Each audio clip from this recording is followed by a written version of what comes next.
Double overtime. How did you characterize the game? It was a fun game. Good experience for our guys. Very competitive. I thought their guys really competed hard.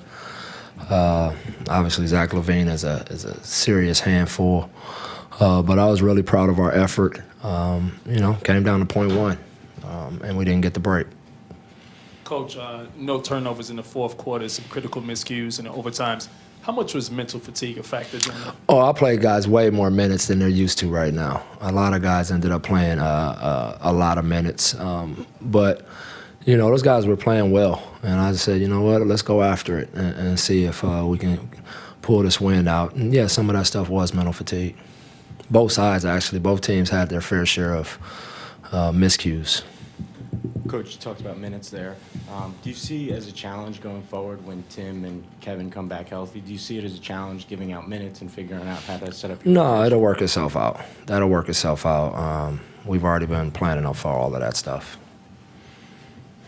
There were so many of the out-of-timeout plays. Can you kind of go through, I think, 2 Trier isolations, and there was the Moutier turnover? Well, the Moutier turnover, I thought we had it because he just threw it short to Ennis. We had a nice little action, and we just short, and they came up with the steal. The 2-zone ISOs weren't ISOs, but they end up switching, and they end up turning it. I don't want him to get off the ball if he ends up getting a matchup in that situation. But I thought our guys, I was really happy with the way they played the situations. And played it to the second. We talked about coming out of timeout. If we get the stop, we're not taking the timeout. If we have a break, and Mudd took off and got us into another overtime. So I was really happy with the way they stayed with it, throughout the process. And just on Moody's foul there at the end, is it impossible for him to know how much time is left?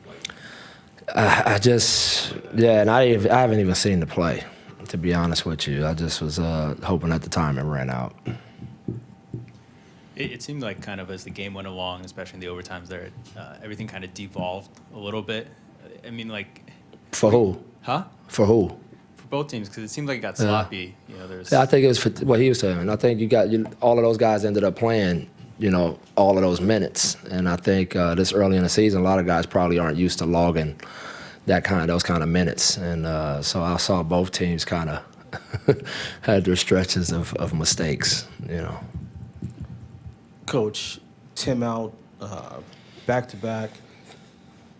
How much of a sense of pride do you take in the way the guys competed? Every night, I'm just really proud of this group. They're going to keep chopping this tree. We're going to get over this hump. I see great character in this team and the way that they bring it every single night, no matter who's on the court for us, no matter who's healthy, these guys really compete. And yes, that was one of the challenges I issued them. Here we coming in on a back-to-back, tough loss. We got to leave it behind us. Can we come in here and take care of business tonight? And I thought we brought a winning effort. We just didn't get over the hump. Coach, Ennis had a lot of points, a lot of rebounds off the bench. Can you talk about his performance? He played great. And Mitchell didn't have it tonight, so I just said, let's roll with Ennis. He's really playing a great game, and that was just a coach's decision on, letting him ride. And his effort and his will tonight was fantastic. Alonzo being in that game late, what does that say about his maturity as a player so early in his Well, career? this is, I think all of the guys trust him in that situation. They all trust him in that moment. This is all, again, for him. He's not afraid of those moments. He wants the ball in his hands, and I think it's just a great experience for him to fail, succeed, whatever comes out of it, to be able to go through it and learn from it. I know you guys talked about Tim and Kevin before the game. Kevin got, I think, 5 minutes. Yeah. Tim never got off.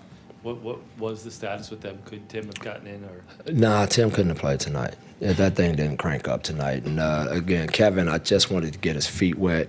Obviously, I've been talking to you guys about this. I didn't really want to throw him out there, but with Tim out, I just feel like, why not get him a few minutes? But ultimately, he'll be back and ready to go for the next one. Coach, before the game, you talked a lot about execution. So how would you assess the way you guys executed throughout the game? Roller coaster. Yeah, it was a roller coaster. It was moments of great execution, and there was moments of what the hell are we doing? And again, I'm just trying to get it to where we limit the ladder, and shrink the times that we're unorganized, that we don't execute with detail. Really just trying to hammer that home how important each possession is coming down offensively. Coach, you gave a lot of minutes to Alonso. Going back to the previous question, you gave him the ball in the crunch time. You think it's something that's going to go forward through the season? I think it's more than. Yeah, I mean, he's going to have his moments for sure. Obviously, when Tim's healthy, he's going to be a guy that we look to in those situations as well. But Zoe will definitely have ample opportunity in the crunch to win some of these games.